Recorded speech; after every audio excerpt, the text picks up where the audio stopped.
হাসরের ময়দানে পৌঁছাতে ৭টি ধাপে ৭টি প্রশ্ন করা হবে। সেই প্রশ্নগুলো কি কি? প্রশ্ন উত্তর দেওয়ার পর ওপারে কে আমাদের জন্য অপেক্ষা করবেন, তারপর ফেরেশতারা আমাদের সঙ্গে কি করবেন। আপনারা যদি এই ৭টি প্রশ্ন জানেন তাহলে আমাদের কমেন্টে জানান, আর যদি না জানেন তাহলে ভিডিওটি শেষ পর্যন্ত দেখুন। আরবিতে সিরাত অর্থ পথ বা রাস্তা, যার অর্থ পুল-সিরাত হচ্ছে সেই রাস্তা যা জাহান্নামের ওপর দিয়ে যায় এবং যা চুলের চেয়েও চিকন, আগুনের চেয়েও গরম এবং তরবারির চেয়েও ধারালো। কিয়ামতের দিন প্রত্যেক মাখলুককে সেই পুল অতিক্রম করতে হবে। যারা জান্নাতবাসী হবে তারা তাদের ঈমান ও আমল অনুযায়ী স্বাচ্ছন্দ্য অথবা কষ্টের সাথে সেতুটি অতিক্রম করে জান্নাতে চলে যাবে, এবং যারা তাদের আমলের কারণে জাহান্নামে থাকবে তারা সেতু থেকে পড়ে গিয়ে জাহান্নামে পতিত হবে। ঈমানদারদের জন্য সেই সেতুটি একটি সুন্দর রূপান্তরিত হবে, যেখানে তারা কোনো সমস্যা ছাড়াই অতিক্রম করে জান্নাতের দরজায় পৌঁছে যাবে। ঈমানদারকে তাদের কর্ম অনুযায়ী নূর বা আলো দেওয়া হবে, আর আলোতে তারা সেই ফুলের মধ্য দিয়ে পথ নির্ধারণ করবে। তাদের মধ্যে অনেকে প্রবল বাতাসের মতো দৌড়ে পার হয়ে যাবে, তারপর অনেক হাঁটুতে ভর দিয়ে পার হবে এবং অনেকে হামাগুড়ি দিয়ে পার হবে। নবী করিম সাল্লাল্লাহু আলাইহি সাল্লাম বলেন, আমি এক রাতে এক অদ্ভুত দৃশ্য দেখেছি। আমি দেখেছি আমার উম্মতের মধ্যে হতে একজন পুল সিরাতের ওপর বুকের উপর ভর দিয়ে টেনে টেনে পার হচ্ছিল এবং কখনো হাঁটুর ওপর ভর দিয়ে চলতে থাকে। এমন সময় তার কাছে সেই দূত পেশ করা হলো যা দুনিয়াতে আমার জন্য পাঠ করছিল। সেই দরুদের ফজিলতের কারণে সে উঠে দাঁড়াতে সক্ষম হয় এবং দ্রুত পুল সিরাত পার হতে পারে। আখিরাতের সময় অনুযায়ী পুল সিরাতের দূরত্ব ৩,০০০ বছর। এক রেওয়াতে বলা হয়েছে যে জাহান্নামে ৭টি পুল রয়েছে, প্রত্যেক পুলের মাঝে দূরত্ব ৭০ বছরের সমান এবং প্রতিটি পুল তলোয়ারের মতো ধারালো।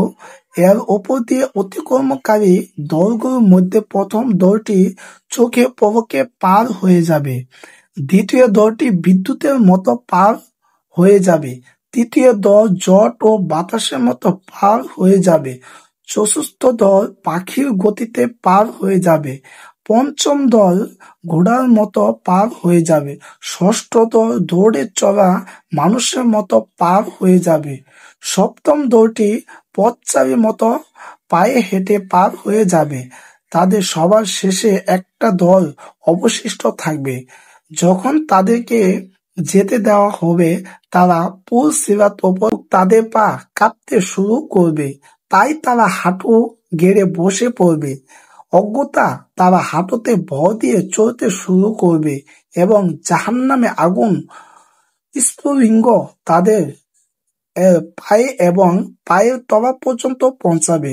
তারপর তাদের পেটের উপর ভর করে টেনে টেনে চলতে শুরু করবেন। তারপর তারা হাত দিয়ে পুল আঁকড়ে ধরবে, আগুনও তাদেরকে ঘিরে ধরবে। এরপর আগুন থেকে বাঁচার জন্য পেটের ওপর ভর করে টেনে টেনে চলতে শুরু করবেন। তারা আগুন অতিক্রম করার পর তারা ঘুরে দাঁড়াবে এবং জাহান্নামের দিকে তাকিয়ে বলবে, হে আল্লাহ, আমাদেরকে এই জাহান্নামে আগুন থেকে রক্ষা করেছেন, তিনি মহাপবিত্র। এই সেতু প্রথম ধাপে আমাদের ঈমান অনুযায়ী প্রশ্ন করা হবে।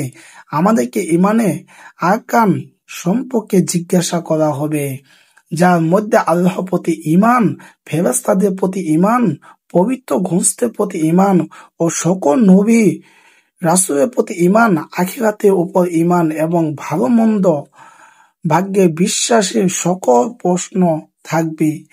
যখন কেউ এই সমস্ত প্রশ্নের উত্তর দিতে সফল হবে তখন তাকে পরবর্তী ধাপে পাঠানো হবে, যেখানে তাকে নামাজ সম্পর্কে জিজ্ঞাসা করা হবে সে পূর্ণ নামাজ পড়েছিল কিনা।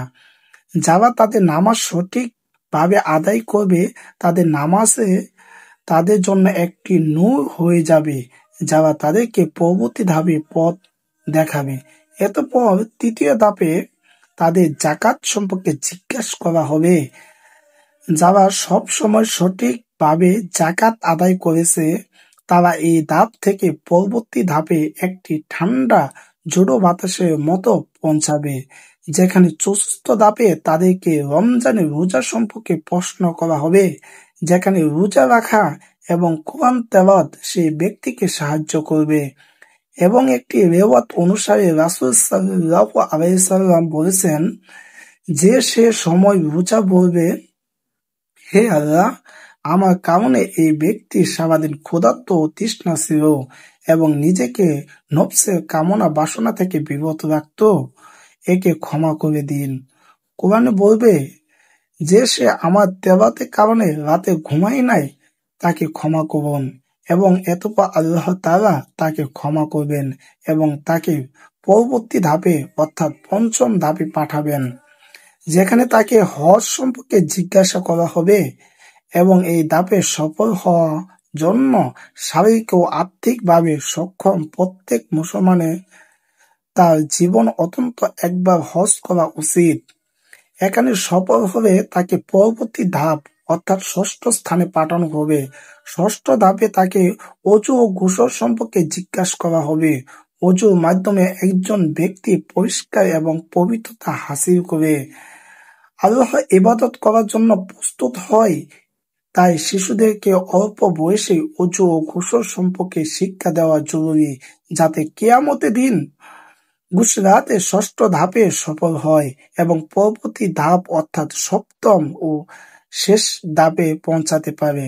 সপ্তম ও শেষ ধাপে তাকে বান্দার হক সম্পর্কে প্রশ্ন করা হবে, যেখানে সফল ও নির্ভর করবে আমরা আমাদের নিজের পিতামাতা, আমাদের বৃদ্ধরা, আমাদের সন্তান, আমাদের প্রতিবেশী, বন্ধু বান্ধব এবং আত্মীয়দের সাথে কিভাবে আচরণ করি তার উপর। যদি কেউ অন্যের হক নষ্ট করে, যেমন অন্যের ধন সম্পদ আত্মসাৎ করা, চুরি করা, ডাকাতি করা, কাউকে গালি দেওয়া, কারো গীপত করা, তাহলে তার জন্য এই ধাপ অতিক্রম করা খুবই কঠিন হবে এবং তারা তা অতিক্রম করতে পারবে না।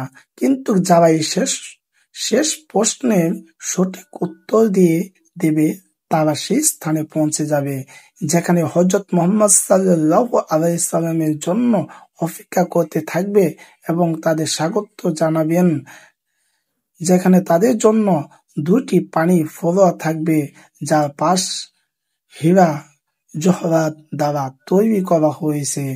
তারা একটি ঝর্ণায় গোসল করবে আর অন্যটি থেকে পানি পান করবে। তারপর তারা জান্নাতের দরজায় পৌঁছে যাবে।